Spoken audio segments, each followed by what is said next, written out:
ජාත්‍යන්තර මූල්‍ය අරමුදල විසින් ශ්‍රී ලංකාවට අනුමත කළ විස්තීර්ණ ණය පහසුකම් වැඩසටහන සම්බන්ධයෙන් කාර්ය මණ්ඩල මට්ටමේ එකඟතාවකට එළඹුණු බව ජාත්‍යන්තර මූල්‍ය අරමුදල අද නිවේදනය කළා. මෙම එකඟතාව ජාත්‍යන්තර මූල්‍ය අරමුදල කළමනාකාරීත්වය සහ විධායක මණ්ඩලය විසින් අනුමත කිරීමෙන් පසු ශ්‍රී ලංකාවට ඇමරිකානු ඩොලර් මිලියන 337ක තුන්වන වාරිකය හිමිවීමට නියමිතයි.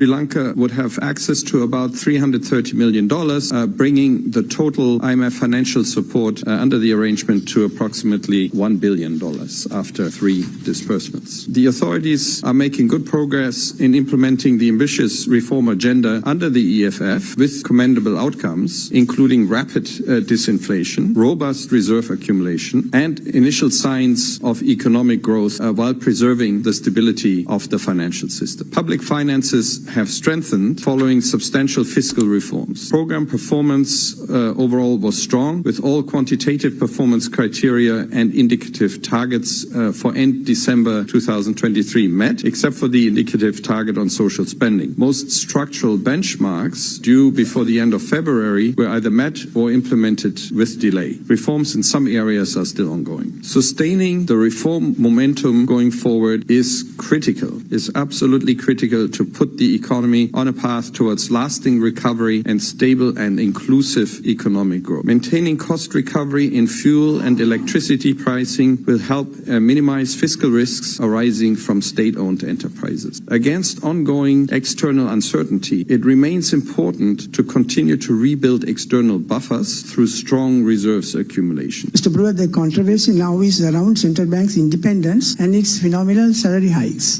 Do you think this could have an adverse impact on the credibility of the Central Bank of Sri Lanka? We don't have much to say with respect to the salary hike. What's important is that there be a high degree of transparency on the part of the Central Bank to explain how it is benchmarking its decisions, and the key is to preserve Central Bank independence. With respect to the elections, yes, we heard many different proposals. For us, what is absolutely key is that the program objectives are achieved, because with those, Sri Lanka has a chance of emerging from the crisis. The path is a knife-edge path. We have to remember that.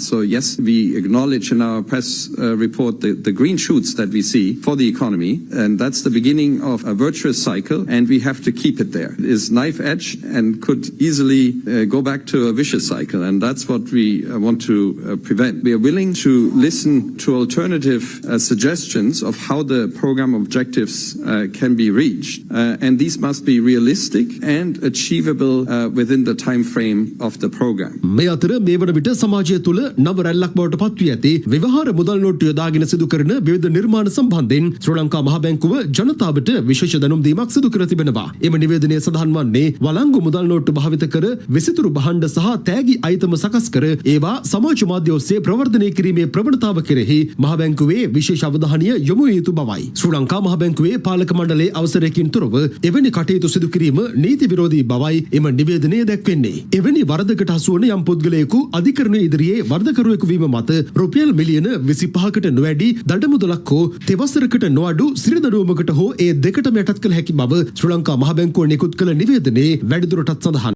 දසත news ප්‍රධාන පුවත් විකාශය සවස් 6:25ට supreme TV ඔස්සේ දවසේ දසත පැතිරුණු පුවත් ඇසිල්ලෙන් දැනගන්න. දසත YouTube නාලිකාව subscribe කරන්න.